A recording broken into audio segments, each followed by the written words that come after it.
As digital lifestyle has become more mainstream, migration to digital technologies is imminent. In today's technology-enabled world, organizations and governments are adapting to ICT solutions to automate daily operations. At ICT Zone Asia, we transform technical potential into real-world value by providing ICT solutions, including rental, leasing of ICT hardware, software, trading, and other ICT services. Through our trusted brands, ICT Zone Asia is an appointed reseller of global brands. With an award-winning track record, our history can be traced back to year 2000, when Managing Director and CEO, Lim Kok Wong, and non-independent non-executive chairman, Dato' Un Tan Ping, incorporated ICT Zone Holding, involved in trading of audiovisual equipment to private corporations. In 2003, ICT Zone commenced its business in the trading and short-term rental of ICT hardware software to private corporations and retail consumers.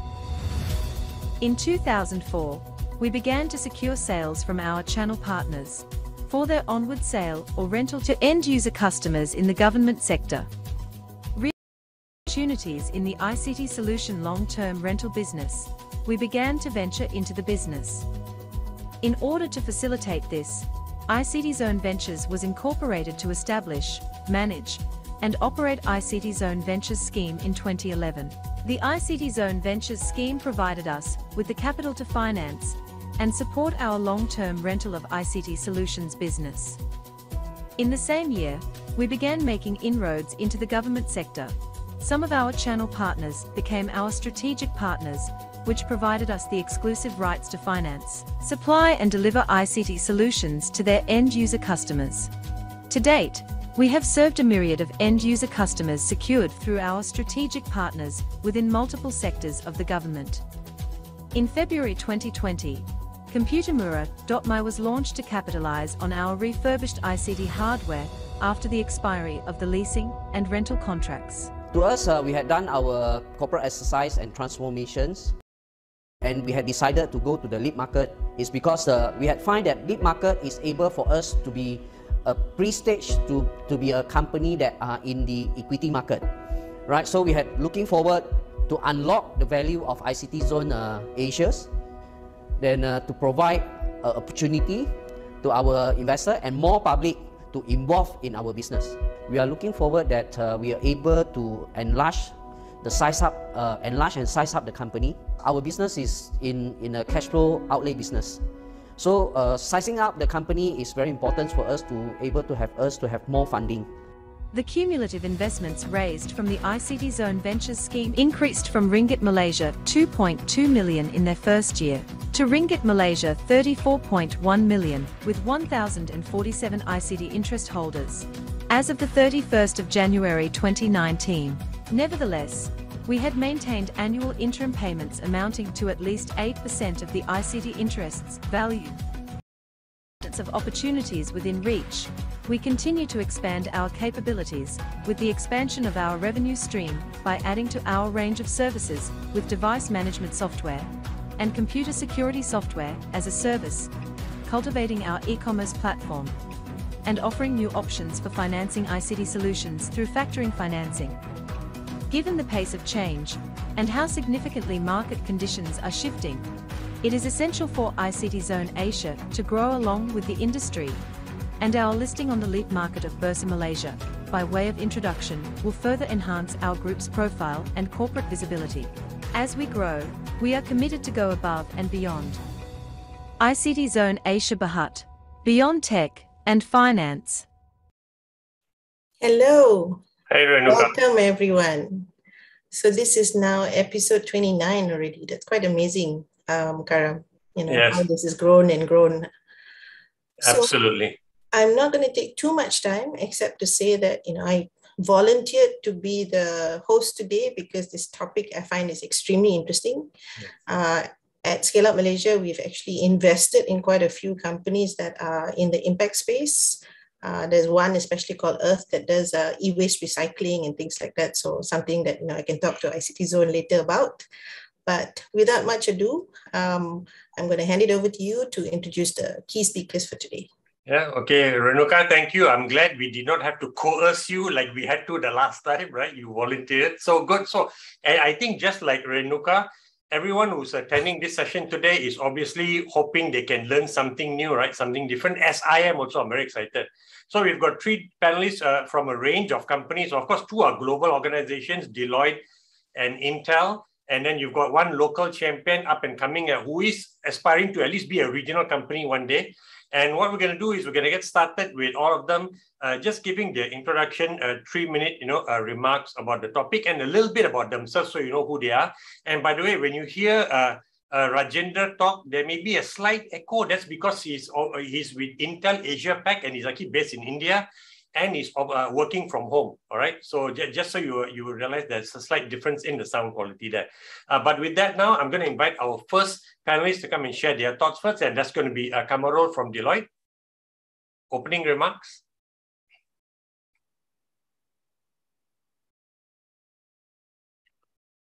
Hi, good afternoon, Karamjit. Thank you so much. You and your team have been working very hard to have this event.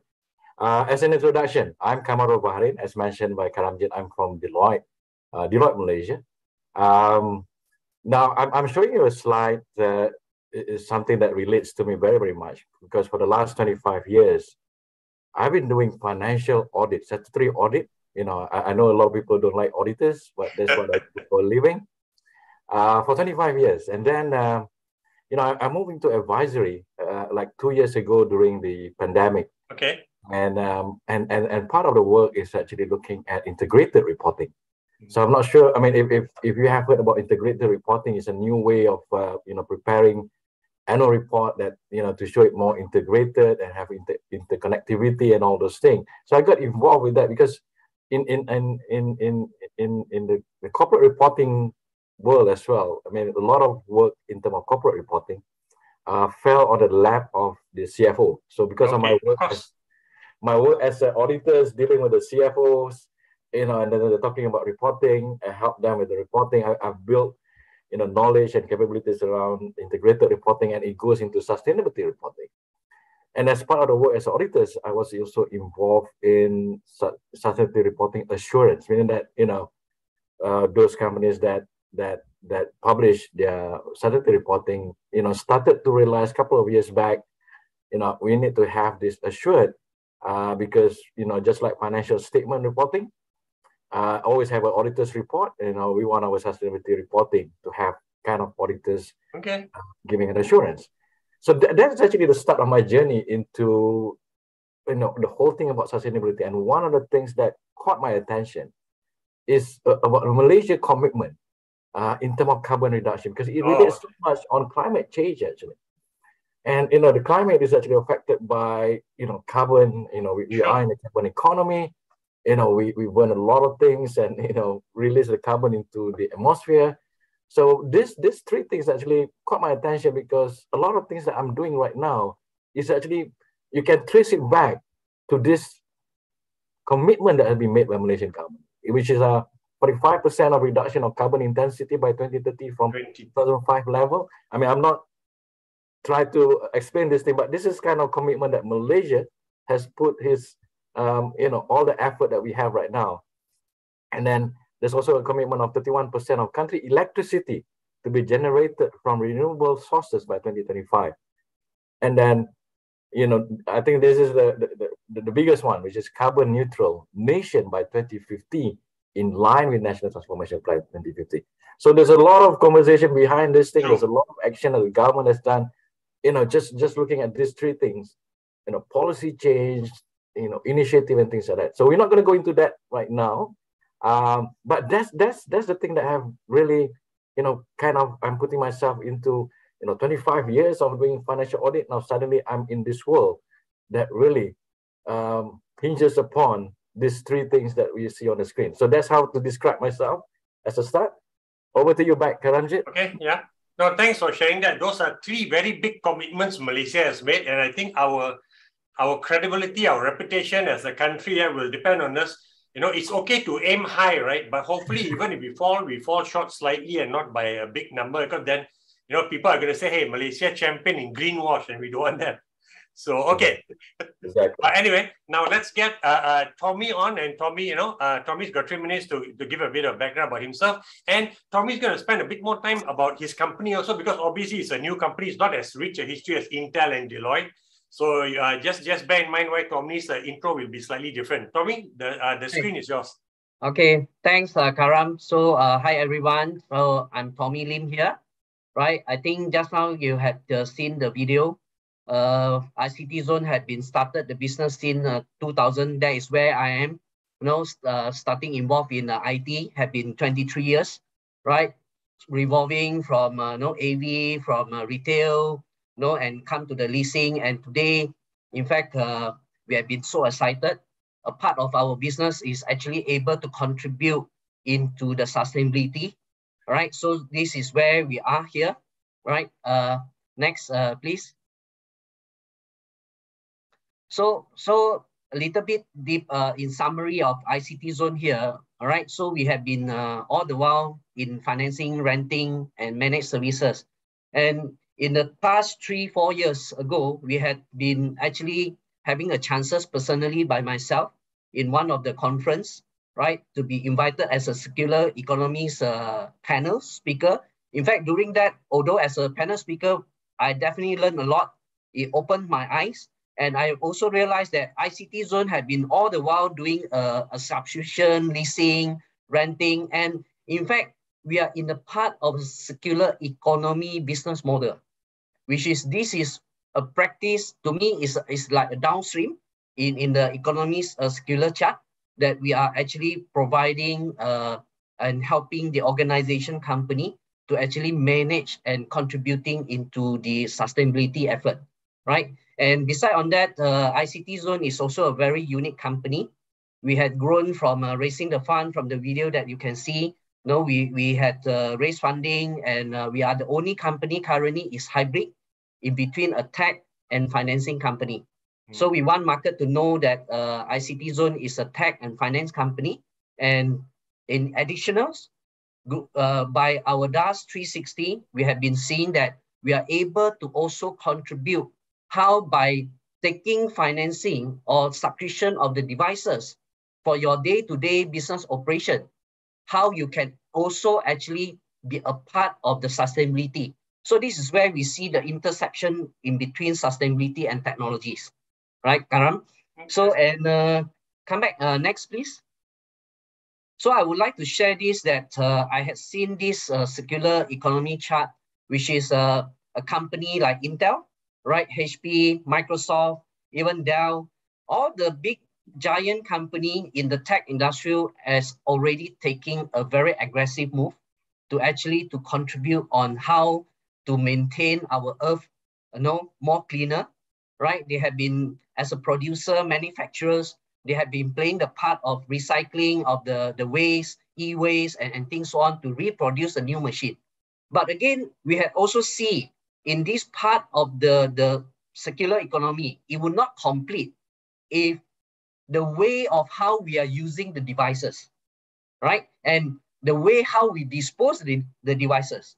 So it make the whole completion only you will make meaningful when the manufacturer, a distribution like us, a reseller like us, to play a part, and of course, the company organization that are how the way that you consume and you use the devices will able only complete into contributing to the whole sustainability effort, right?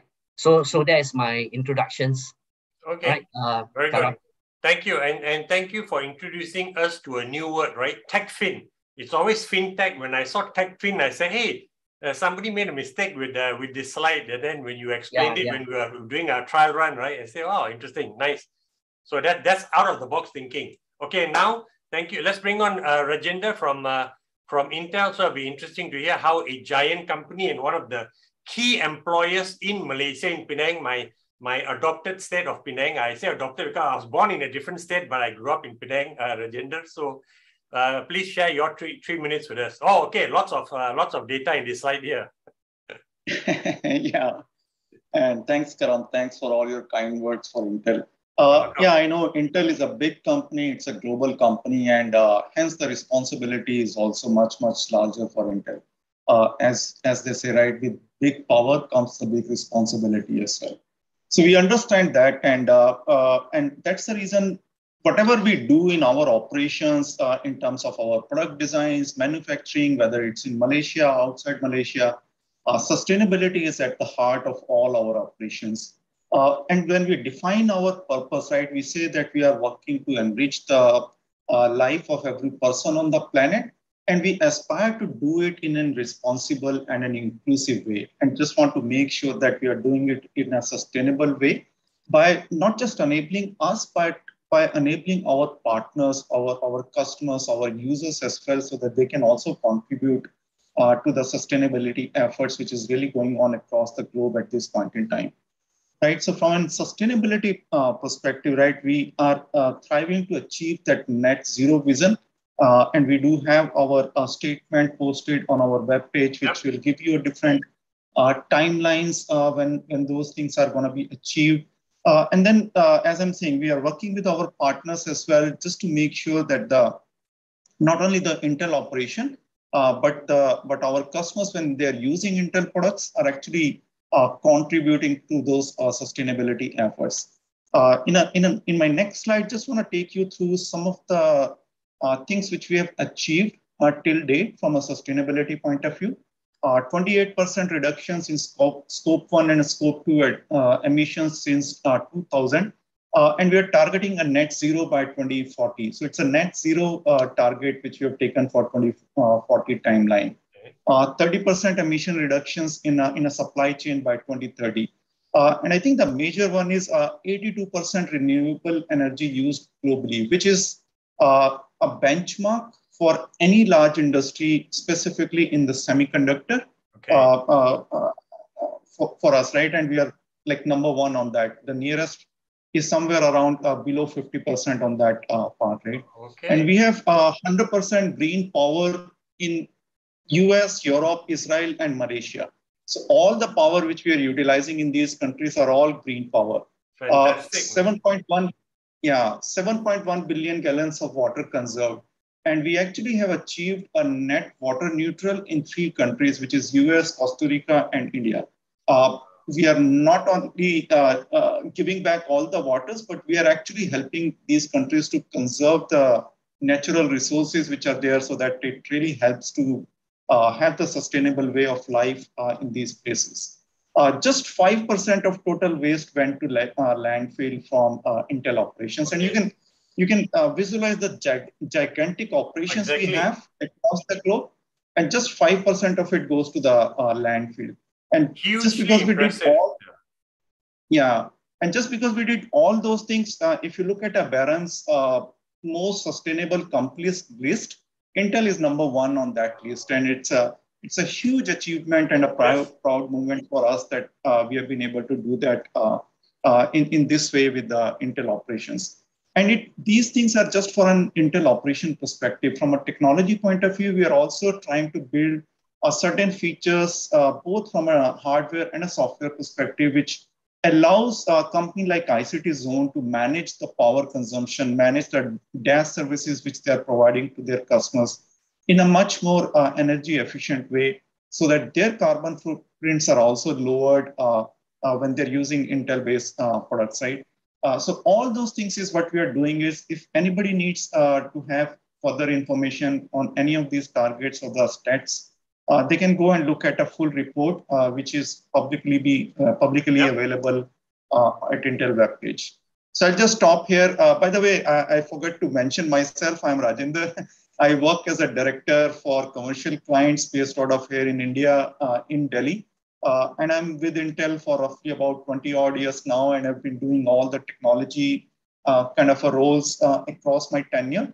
And sustainability obviously is a big pillar of a technology when we go and talk about with any of our customers. Of course. No, really happy. I didn't know you were number 1 in Baharin. So we're quite privileged to have you share, because we literally have a global leader, in sustainability, on our panel. So fantastic. And I love the 7 billion, gallons of water conserved, because I really believe that in the future, countries are going to go to war over water, right? And the serious situation also, if you read about it, happened because of, the huge, amount of drought they went through and pushing people to the limit. So it's incredible. That's really good. And just one quick question before I start with bring all the other two panelists on. Please don't tell me that in the first slide, that is the view from your window.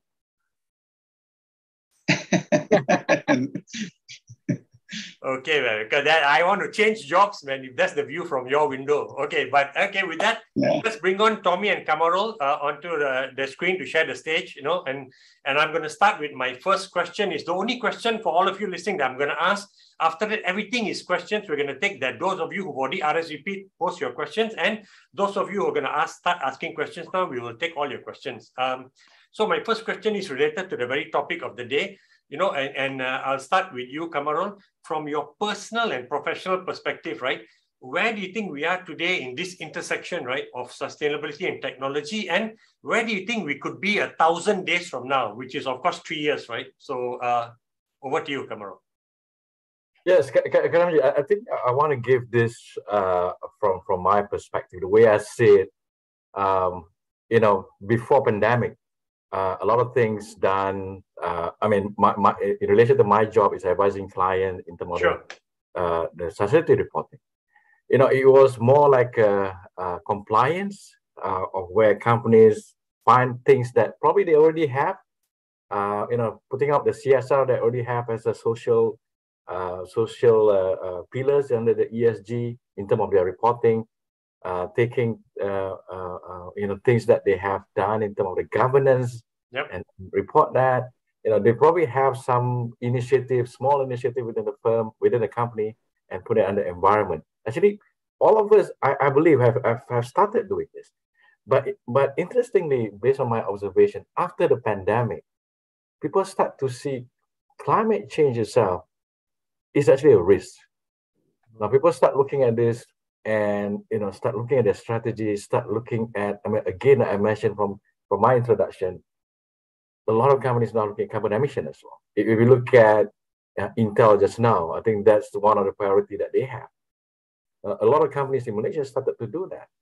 Now, one of the things, the challenges that they have is actually in terms of technology. What kind of technology that will be around or available, for them to really get into, reducing the carbon emission. And also, in terms of technology that support the collection of data, the monitoring. I had the opportunity to, interact with a lot of this client. A lot of information is actually, there's no real structure for that. You pick from HR. This is a report about, what hours of training that you have provided. You go to your, those in operational administration, look at how they manage the waste and things like that. So it kind of comes a time right now that in terms of technology, data, to manage this data is also becoming very important. So there's a technology to exactly physically to reduce the carbon that they're looking at. That's what we're talking about, renewable energy. There's also like in kind of reporting. If we talk about financial statement, right? We have all the system to capture financial transaction, for example. But lacking a little bit in relation to information and data on sustainability. So, but I think right now I see there's an agency of companies, especially the big companies in Malaysia, looking into all this thing, and I believe there's going to be a lot that's going to be achieved in the next 3 years. But everything to me goes back and very dependent on the advancement of technology itself. So that's my take. I can't really tell what's going to happen in the future. But my thought is actually, hey, technology plays a very, very important role in meeting the carbon emission, monitoring, our own sustainability effort and all those kind of things. So that's my take on your question just now. Okay, back to you, no problem. I look forward to where technology, right, can even tell me how the energy, the carbon footprint of DNA is, because there are 5 of us, all over the Klang Valley, and one guy in Ipoh, having your computers on 12 hours, 15 hours a day. And it'd be scary, I think, but also it's real, right? To see what our carbon footprint and what we can do. So anyway, Tommy, let me get your take on this same question. Yeah, to your that statement, right, Karam? So in fact, your latest statement, the technology is available by the device running, even the data that running over the cloud, like Microsoft, even AWS. So they are able to measure. There is the technology that able to measure the carbon emission contribution.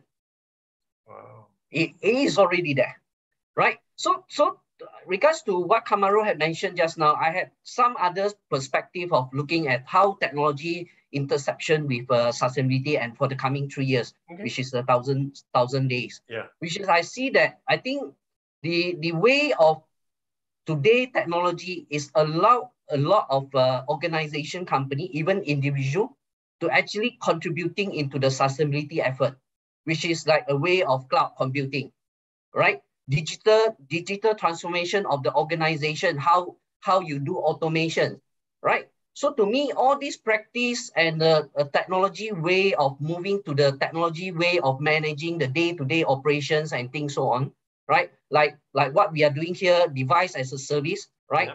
How you actually centralize to one vendor like us to actually manage the devices for the e-waste and thing. So that would be the way that how I see that it will be moving forward, in these 3 years. Okay. Actually, it just reminded me, when I had to get a new PC because I was using a 2008 machine with the tower, right, as your CPU, and when it's time to upgrade, I actually got a mini computer, which is just about this size.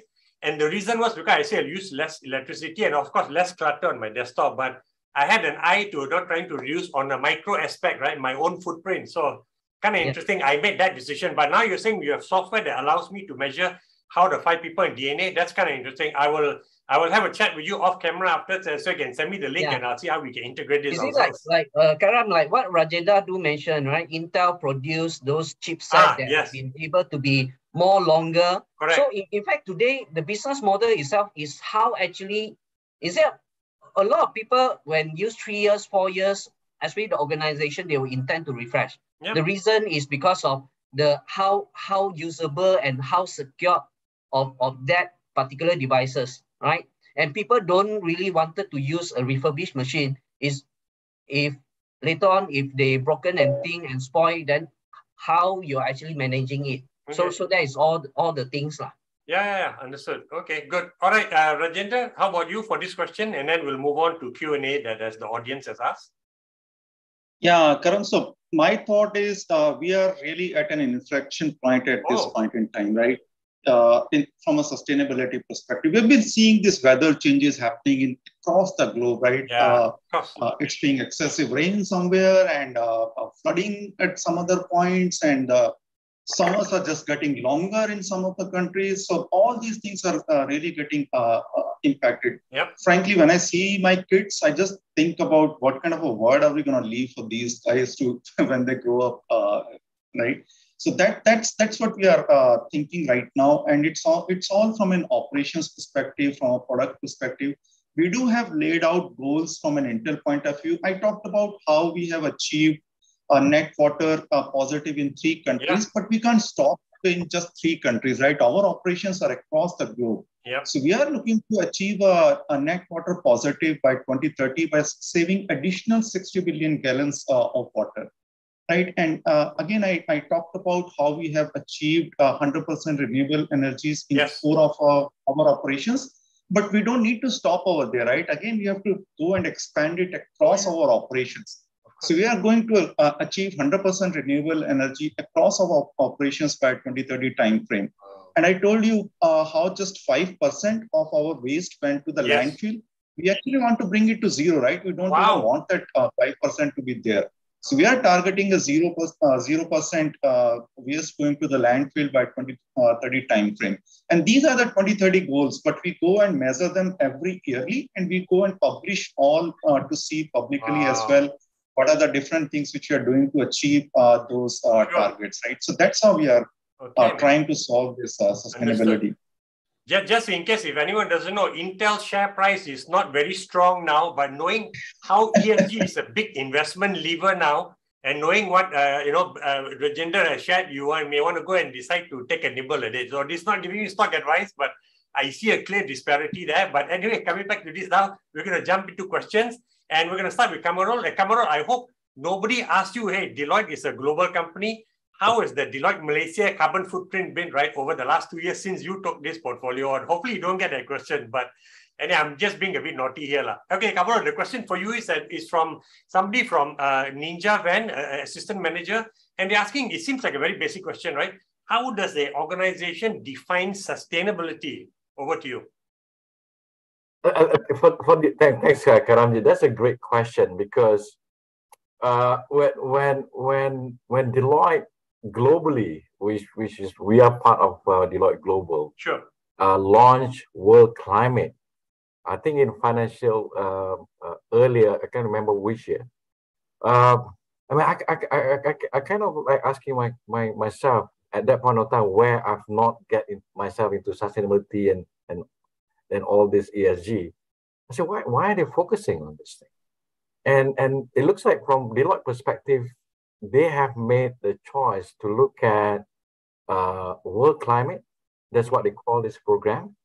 And I was asking myself, why not sustainability? Why are we not like, other companies like talking about the E, talking about the S, talking about the G? Then after I got into sustainability, then I only realized that, when we talk about sustainability, the major risk that we have right now is from climate change. Mm. So if we got it right in terms of climate change, we kind of be able to save humankind. I would say. Ensure our continuation. Ensure our children and grandchildren can enjoy the same things that we have been having for the last few hundred years, for example. So if we're talking about my organization itself, climate, we call it World Climate. We started off in Southeast Asia by supporting the carbon reduction effort by initially buying the carbon credit. Of course. Right, and then of course with this thing we set also a target, for the firm to achieve. So our target is actually aligned with the global target. So almost the same with the achieving net zero. Malaysia, we're achieving net zero 2050.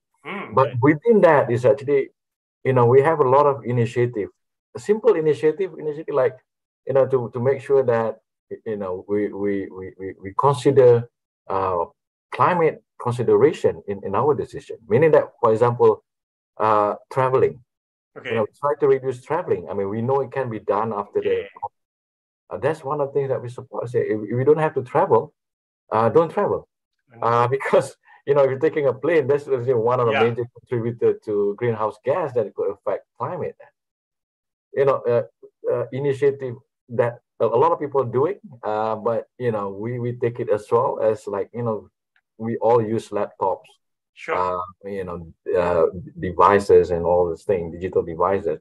Why do we need to print? Why do we need to still print? I mean, we need to adjust to that. And, looking at other things, we start to have targets and we keep track. We keep track of our energy consumption. I think that's one most important thing. Changing to some,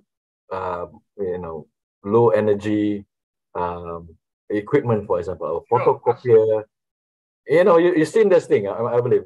Photocopier, lightings, office, and all those kind of things. So, we all doing our parts. It looks small, but I think because as an organization, as a group of people, we take all this aggregation. It's going to be big, actually.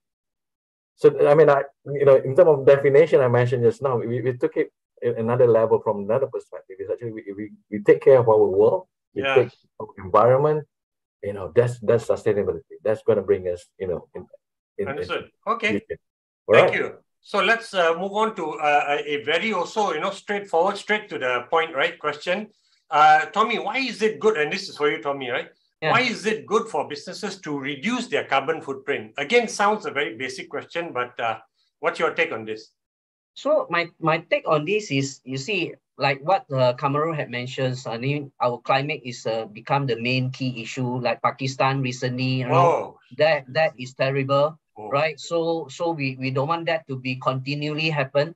However, I think in the very basic thing here is we really need to really take care, right? So how we can work on our day-to-day life, day-to-day operation. I think that is a key way that very basic way that how we should take care the sustainability part of this lah, right, Karam? Okay. Yeah. Understood. All right, that's fine. Good. Thanks, short and sweet. So let's go to Rajender. Now, this is from Noradlan, who's an executive director at Tricor Excel Asia. It's a large company, and because it's Intel, right, straight down the middle. How can technology help in sustainability efforts? Sounds like a very broad question, but if you want to just talk about what Intel is doing, also that's fine. Yeah, no. To be really frank, technology is the heart of everything which we do today, right? Even if you look at the size of a PC, it used to be like 10 or 15 years ago, and the size of a PC, Karam, which you just received from Tony, right? That will itself tell you how technology can help in the overall sustainability efforts, right? And look at the businesses around you, right? All the banking is now online, so you don't need to take out your car, drive to a bank for doing your transactions. You can just do it by sitting at your home, right? So it just saves all the carbon footprints. You can order food from your home without going anywhere else, right? So all that is at the heart of a technology, and it also allows you to build new products, new concepts, right? Your miniature PC. Now, the things with miniature PCs, it's going to have a smaller motherboard, which means a lesser component, which means a lesser, a small or a lesser amount of a time to manufacture it, which means a lesser electricity, and hence the whole less amount of a carbon footprints. So it plays a huge role in terms of sustainability efforts. I also saw a question, Karam, in the chat window saying how does the technology can negatively impact the sustainability efforts, right? Because because lots of people see it that, okay, I have to buy a laptop or a desktop at my home, which is going to consume the electricity or the servers and all that. But if you look at it in the other way, right? When the kids are doing their educations over laptops, they are actually saving on the books kind of a stuff, right? Which is in turns again goes and saves your trees, which has a direct impact on the environments and so on and so forth, right? AI and other stuff, right? If you have a data centers build up which are consuming like megawatts of power, obviously it's going to impact negatively. So the direction from a company like Intel is how can we go and build those power efficient products which help us to go and conserve all the energy, not only in the client devices like laptop or desktops, but also at the data centers as well, which could be the most power consuming stuff in the technology part of it, right? So you have both aspects, but company like Intel works across the products, across the technology, so that we gain or we propagate the sustainability efforts across. Okay, good. I mean, there's just a lot going on. So that's great. Thanks. And like you said, technology is at the heart of so many things we do, and even sustainability. So I'm going to quickly move on to a question from that Kamarul is taking. And this comes from Kenny Chu, who's an export sales manager. I thought this is quite a good question, which is what is the best measurement, right, of carbon footprint reduction? So again, I guess it's around whether there's a piece of software I'm suggesting that you can use or what. Kamarul, over to you. Yes, Karamjit, I just interestingly, I just attended a lesson on carbon footprint. Even before this, I'm still learning. There's a lot of things to learn right now. So my understanding is actually when you want to have a carbon footprint reduction, the first thing that you need to do is, for example, we take an organization. You need to know how much you are emitting. What is your emission, basically? So in a year that you determine that, okay, you are ready to do this, this is going to be your baseline, they call it. This is what I learned, very, very recent. They create a baseline. Then, then you keep track, you give a time frame, just like financial reporting, you have one financial calendar year, for example, and then, you already have set a baseline. For example, you have 1,000. Metric ton of CO2 equivalent, and then a year from that, then you measure again. That way you can see, meaning that whether you have actually contribute more to the emission or is it going to be lesser. from, probably there's action that you have taken during the year and things like that. So maybe you basically have reduced your carbon footprint. So that's the simplest way to do it. But also what I learned about this, to answer that question, there are organization and things like that that are looking at carbon emission as, for example, in relation to their production. Okay. So like, the quantity of product that they issue. Yeah. And some organizations, they do have, carbon emission in terms of how much is the revenue. But I guess that is actually to allow comparison between one organization to another organization, probably within the same industry kind of thing. So that's new to me as well. But that's what I have learned so far. No, good. I'm glad you're in this learning mode, right? And it's so important we get this right. So, Tommy, a question for you now, okay. Karam, right. So I see that there is a question from this Chi Kiong, right? Talking about schools, office, like more digital hardware will need to be produced, right? And the disposal is actually much shorter, and think in fact there's an answer for him on that question that I would like to answer. Sure. Which is, I think to Chi Kiong and to the rest, I think and a lot of publicly actually is not aware. Like in our government, Malaysia government itself had been very aggressively running the contract is on the leasing, renting as a service model. Oh, okay. Right? Like as up to today on our own tracking, which is what our involvement, the government procurement under the contractual on the as a service model, right, is already reaching about 1.5 billion. Wow. Right? So when this come into the position, meaning the government itself from the school, especially the recent schools tenders and things, is actually all in the mode of subscription models, right, as a service.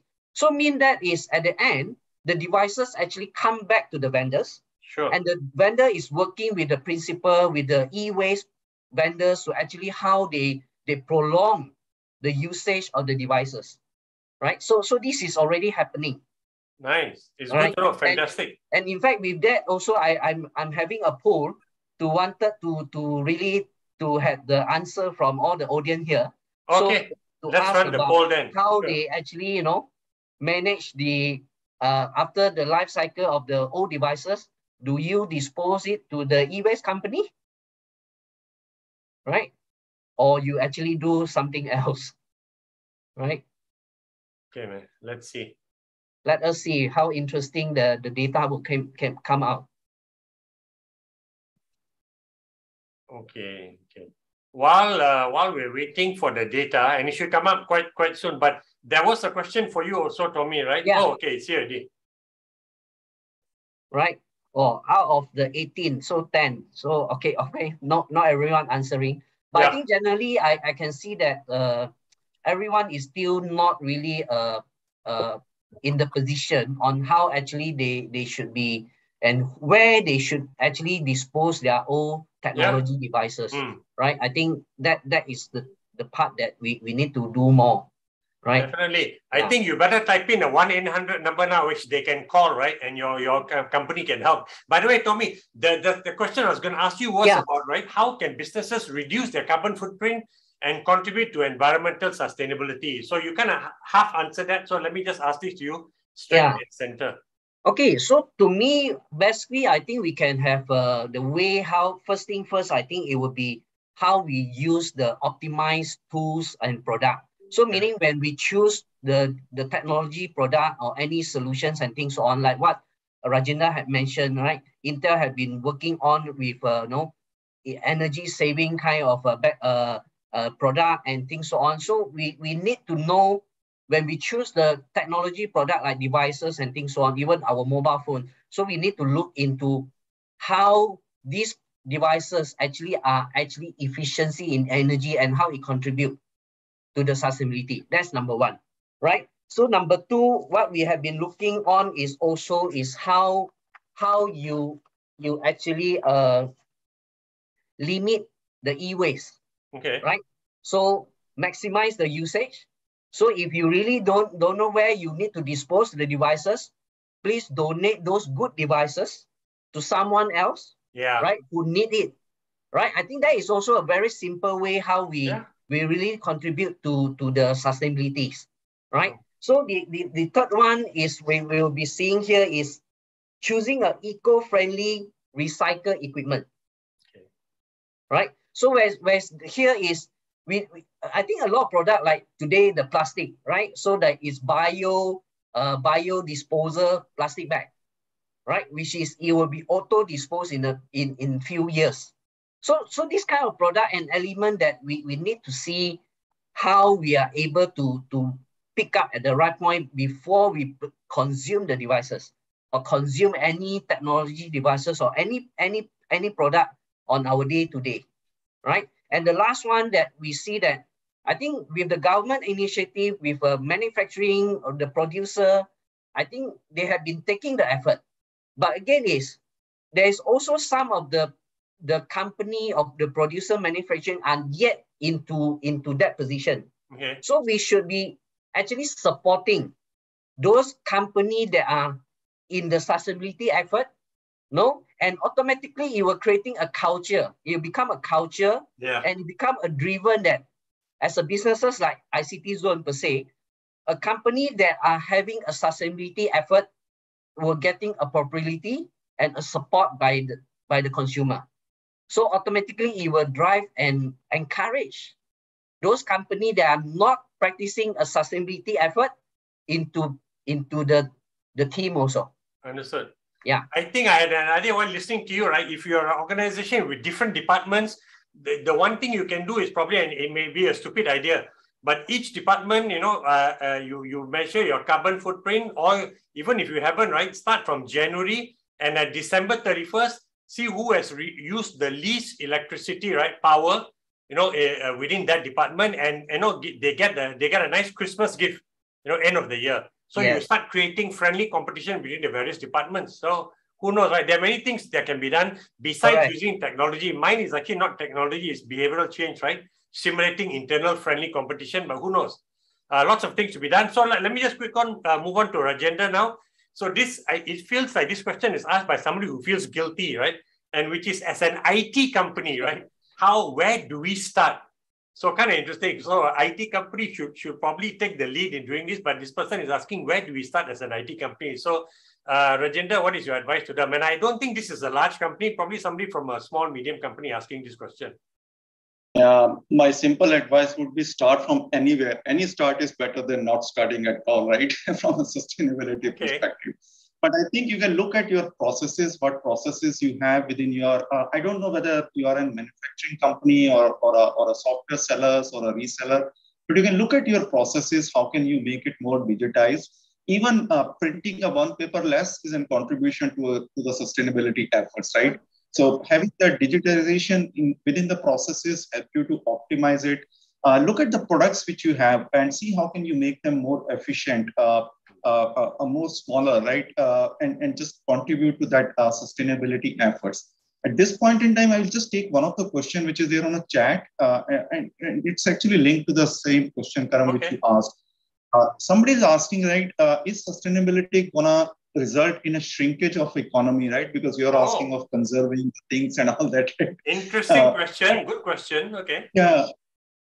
But to be really frank, I think no. What I really think is sustainability is going to give birth to the new business models rather than conserving or shrinking the economy, right? You may have a business models which are more digitized, more digital in the heart, and a newer, different kind of products, right? You can't keep on doing a similar traditional stuff and expect the results out of it, right? So true. That digital transformation has to happen. And if the digital transformation is happening, it's actually going to contribute to the economy, right? If you just look at some of the stats over the last couple of years, right? When the COVID hit, we all stopped traveling, contributed to saving those carbon footprints, and the online collaboration meetings were like 21% more than before COVID period, right? Oh, okay. And do we really need to drop that right now? If there is no need for a travel, why should we travel, as Kamarul was saying, right? So that's a new business model, the new way of interacting with the folks. That's what I think sustainability is going to bring rather than impacting the economy in a negative way. And there is a study published by Business Wire, which is a company in US, which says that any company who takes a digitalization and sustainability within their operations is actually can grow 2.5x faster than the company who's not doing that. Right. So that's the impact you can have a digitalization plus a sustainability on any company. Nice, nice. Wow, 2.5x is fantastic, man. Thanks for sharing that data point. I think somebody may end up asking where's that link. So while the rest are talking, maybe you can find and share that. I'll be interested to read that also. Very interesting. Okay. Now I'm going to come back to Kamarul, and I think just to let everyone know that we're going to wind this down now. This is the last set of questions, and then we're going to have I'm going to ask each of the panelists their key takeaway for you, and then we're going to wrap up the show. But remember, when the closing credits are being played, if you have any questions not being answered yet, all three panelists will endeavor to answer your question. So that's very important to us. Now, Kamarul, maybe somebody is asking, and you're going to like this question, right? Is every company provides data around ESG, but who audits or regulates these reports?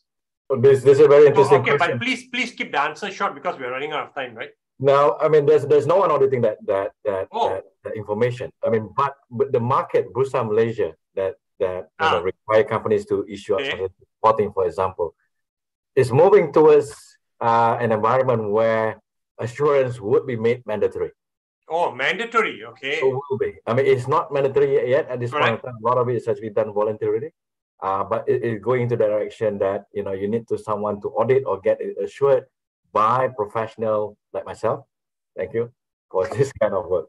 So there will be. I mean, in more advanced market, this has happened already. Yeah. Oh, it's already happened. Okay. So interesting. All right. So it's coming, but they didn't give a timeline. Is it like 2024 or 2025? No. Huh? I would say 2024. I mean, because they have issued out, I think, what I call this papers. Consultation papers. Consultation. Yeah. Okay.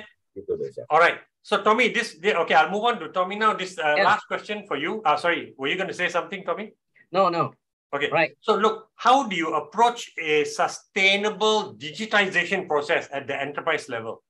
Right. Also a good question. Like just now, Rajender do mention, right, 2x, right, when the sustainability and the digitalization. Yeah. Right. So I think that is really a great thing, right? The fact.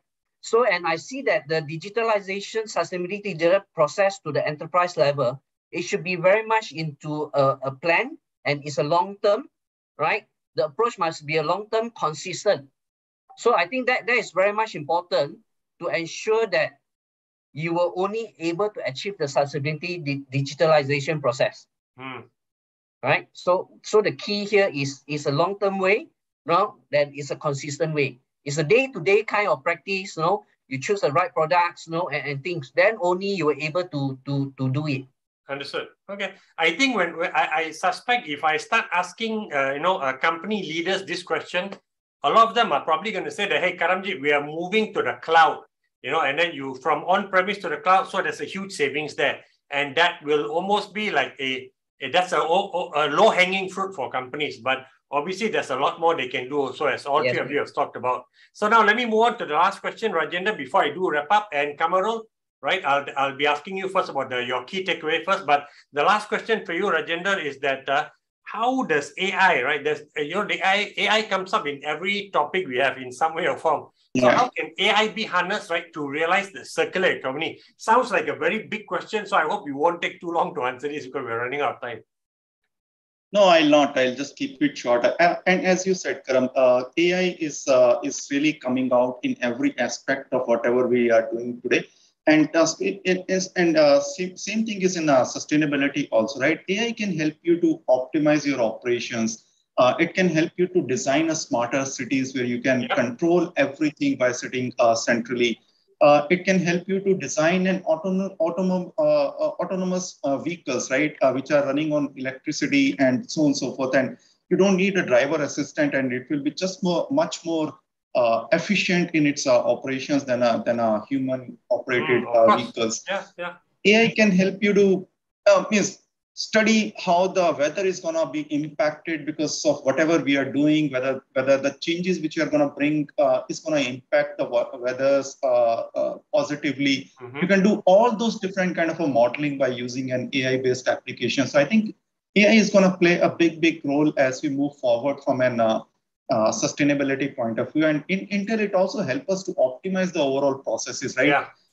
we are constantly challenging the physics to find out a new materials to do the miniatures chip so that we can conserve the energy. And that's where AI can also play a big role, right?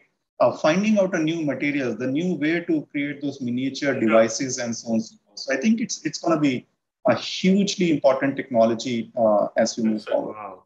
I like that, man. Constantly challenging the physics, man. Okay, man. Pushing the envelope there. All right.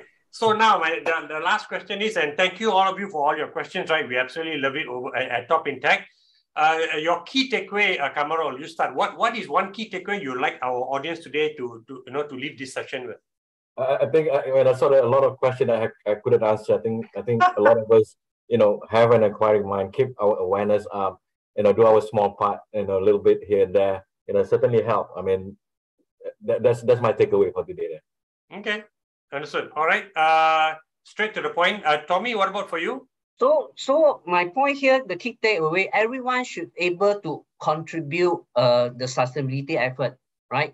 By the way of their day-to-day, their business operation, or individually, how their day life and things so on, by how they use the devices or they use the technology, right? And how at the end is how they manage the e-waste, right?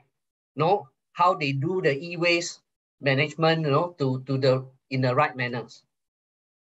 Okay, I wonder because in very, very few organizations have a sustainability officer, much less a chief sustainability officer, because then everyone says, okay, let him or her decide and we'll follow. So you are saying it's everyone's responsibility because it's too important to leave it to one unit or one department, which most companies don't have anyway. So, right. Okay. So now the last word goes to you, Rajender, our guest from India, New Delhi. I forgot to say which city you're from. What is one key takeaway you'd like our audience to leave today's segment with? And then Renuka will come in for her closing remarks. Yeah, no, I would just say, as Tommy and Kamarul was saying, right, start from somewhere, right? Let's start that initiative, adopt the digital way of life in your operations. Even saving one printout is a contribution to the sustainability efforts, right? Look for recycling your devices. Look for modern, efficient devices in your environment so that you can save on a technology. Don't be afraid that technology is going to be bad. I think technology needs to be in the center of our sustainability efforts as well. So just look at from that perspective. Okay, wonderful, nice. I like that. Technology in the center of our sustainability efforts. Okay, wait, great. Thank you, gentlemen, for your time and for your sharing. And thank you, everyone else, for the privilege of your time. But before you leave, Renuka, the stage is now yours for your closing remarks. Thank you, Karam, and everyone. I truly enjoyed that conversation. And, especially because, everybody's been talking about what they're doing for sustainability. I thought I need to give myself a plug. I'm actually using an upcycle computer, which I bought from an e-waste company. It's working perfectly well.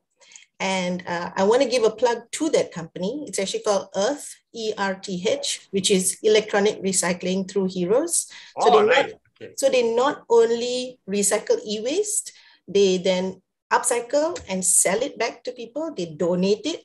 And the best part, Karam, is that they also use, so they say through heroes, right? So they crowdsource everyday people to join them as drivers to go and pick up the e-waste and drop it off to them, and they reward the drivers for it. Wow. Yeah, so go and check them out since we've been talking so much about electronic waste and how to deal with it. Nice. I also think that a lot of times we say ESG, sustainability, circular economy, it seems to be in the realm of big companies, listed companies, MNCs, PLCs. Now, in Scale Up Malaysia, we're actually working with the startups to start them young, because I think that the intersection is not just between sustainability and technology, but it's also how startups can play a role to actually bring new technology and innovation to actually bring forward more ways in which we can actually achieve sustainability and net zero. So I think that, it's a very good time for all of us to be talking about it. Yeah. It's great that essentially awareness is there, but awareness alone is not enough. Not enough. And like the survey results show, right, still not enough. I was hoping for a much higher who would recycle. So a bit disappointed, but that's the reality. And it's a slap to us, right? So we got to do more. Tommy, you got to do more. Intel's got to inspire more with your technology, and Deloitte also, right? With the big companies you work with. And Renuka, scale up Malaysia with the startups, right? Drive it further in. And then with that, we got to drive out of today's segment, right? And let all of you get back to your work schedules or to your families, those of you who are lucky enough to be able to join your families at 5 p.m. Maybe too early yet, I don't know. But anyway, thank you very much. And we're going to see you again at episode 31 and 32 coming up very fast. All right. Take care, everyone. Bye-bye. Thank you. Bye. Nice meeting you, everyone. Yeah. As digital lifestyle has become more mainstream, migration to digital technologies is imminent. In today's technology-enabled world, organizations and governments are adapting to ICT solutions to automate and systemize daily operations. At ICT Zone Asia, we transform technical potential into real-world value by providing ICT solutions, including rental, leasing of ICT hardware, software, trading, and other ICT services. Through our trusted brands, ICT Zone Asia is an appointed reseller of global brands. With an award-winning track record, our history can be traced back to year 2000, when Managing Director and CEO, Lim Kok Wong, and non-independent non-executive chairman, Dato' Un Tan Ping, incorporated ICT Zone Holding, involved in trading of audiovisual equipment to private corporations. In 2003, ICT Zone commenced its business in the trading and short-term rental of ICT hardware software to private corporations and retail consumers. In 2004, we began to secure sales from our channel partners for their onward sale or rental to end-user customers in the government sector. Realizing the opportunities in the ICT solution long-term rental business, we began to venture into the business. In order to facilitate this, ICT Zone Ventures was incorporated to establish, manage, and operate ICT Zone Ventures scheme in 2011. The ICT Zone Ventures scheme provided us with the capital to finance and support our long-term rental of ICT solutions business. In the same year, we began to the government sector. Some of our channel partners became our strategic partners, which provided us the exclusive rights to finance, supply and deliver ICT solutions to their end-user customers. To date, we have served a myriad of end-user customers secured through our strategic partners within multiple sectors of the government. In February 2020, Computermura.my was launched to capitalize on our refurbished ICT hardware after the expiry of the leasing and rental contracts. To us, we had done our corporate exercise and transformations and we had decided to go to the lead market is because we had find that lead market is able for us to be a pre-stage to be a company that are in the equity market, right? So we had looking forward to unlock the value of ICT Zone Asia's, then to provide opportunity to our investor and more public to involve in our business. We are looking forward that we are able to enlarge the size up the company. Our business is in a cash flow outlay business. So sizing up the company is very important for us to have more funding. The cumulative investments raised from the ICT Zone Ventures scheme increased from Ringgit Malaysia 2.2 million in their first year to Ringgit Malaysia 34.1 million with 1,047 ICT interest holders as of the 31st of January 2019. Nevertheless, we had maintained annual interim payments amounting to at least 8% of the ICT interests value. With an abundance of opportunities within reach, we continue to expand our capabilities with the expansion of our revenue stream by adding to our range of services with device management software and computer security software as a service, cultivating our e-commerce platform, and offering new options for financing ICT solutions through factoring financing. Given the pace of change and how significantly market conditions are shifting, it is essential for ICT Zone Asia to grow along with the industry, and our listing on the lead market of Bursa Malaysia, by way of introduction, will further enhance our group's profile and corporate visibility. As we grow, we are committed to go above and beyond. ICT Zone Asia Berhad, beyond tech and finance.